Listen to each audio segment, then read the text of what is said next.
Okay, the AC compressor, I have the oil sitting there to refill with the PEG 46 refrigerant oil. I turn the clutch and it's not pumping at all. It's not accepting the fluid.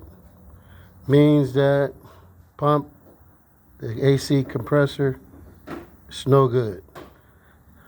Customer said it was hot, and the reason why it was hot because the compressor is not working. Fluid is staying at that level, and I'm turning it right here, see, and